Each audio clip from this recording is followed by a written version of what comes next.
What's up, skate fam? Welcome to Deez Skates. In this episode, our topic of focus is how to choose the right inline skate frames for you. Because this is such a broad topic, it's going to cover quite a few points. Also, if you stick it out and watch the whole video, I'm going to share a website that will help you choose what size frames you need based on a series of questions. I promise it'll be worth it.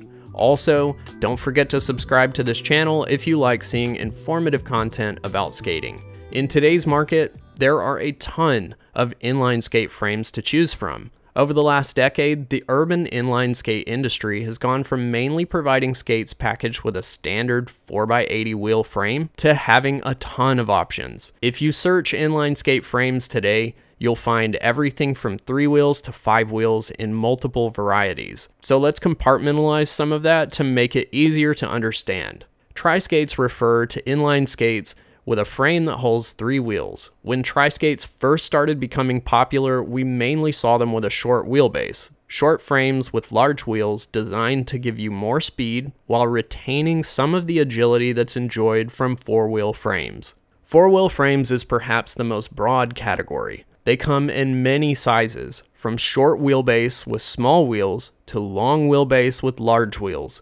At one point, the only time we really saw 4 wheels that were 100 millimeters or more was on speed skate frames, but today we have a market full of large 4-wheel frames that are used for urban skating.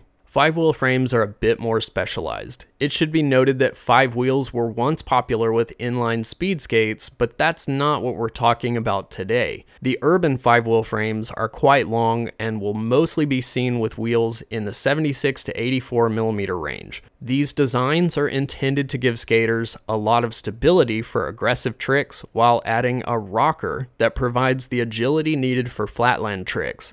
On a personal note, I have the least amount of experience with 5-wheel frames, so make sure to share what you know about them in the comments section.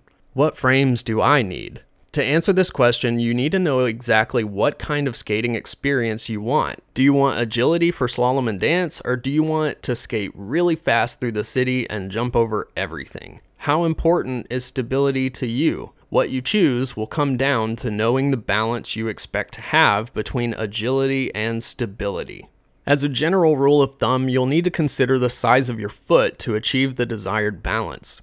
This is something a lot of manufacturers have overlooked for a long time. Seriously, if you go to any inline skate website such as Inline Warehouse or Pro Skater's Place, you'll notice many packaged skates come in sizes 5 through 12, and all will come on one frame length, or in some cases 2 different sizes of frames, and in rare cases you may find 4 different frame sizes. The smaller frames will typically span US size 5 through 7, and then sizes 8 through 12 will be mounted to the larger frames. The most common example of this is slalom skates, which will usually come with the smaller sizes being a 231mm 4x76 frame, and the larger sizes mounted to a 243mm 4x80 frame. What they often don't say, however, is that the longer the frames are in relation to your feet, the more stability you're going to have. If you want really long frames, you need to work out how much you want your skates to feel like skis. The shorter the frames are in relation to your foot, the more agile you'll feel on them. But gaining agility often requires a sacrifice of stability. If your skates are size 6 US or 38 European, you will be stable on much smaller frames than me because I wear a size 9 US or 42 European. You especially have to be aware if you have larger feet of the frame size that you're being sold in a skate package. Take this Hardcore Evo for example. The largest size in their chart is a US 12 or EU 46, which is a foot spread of roughly 296 millimeters. Needless to say, we can't expect that someone who is a US size 8 is going to have even close to the same experience as someone who is a US size 12. So if you have large feet and you buy a packaged skate like this, just know you will likely have the least stable setup of all the sizes. This is where things get a bit more subjective, but in general, you probably want to buy a packaged skate if it comes in multiple size combinations, or you want to pick a boot and then shop around for a frame separately. In order to select your frames, you should ask yourself how comfortable you are on inline skates in general. I know the industry has been pushing big wheels for a while now, but in my honest opinion, if you're a beginner, you probably belong on smaller wheels with a frame that is not high off the ground. In other words, I don't think tri-skates with large wheels are the best for beginners. The higher you are off the ground, the wider you have to leverage your knees over your central balance point to get the right angles for stopping and turning. Having a lower ride height can make learning the movements that are important for control and safety a much more manageable experience. So if you know you're in the beginner category, you should probably pick a frame that is going to give you a safe and enjoyable learning experience. Since I can't do the math for all of you, I'll share my own foot dimensions and preferences to hopefully give you a better idea of how I choose my frames. My feet are roughly 268 millimeters long. For slalom, I think the 243 millimeter 4x80 rockered frame is nearly perfect, and for most general applications that don't involve a lot of speed.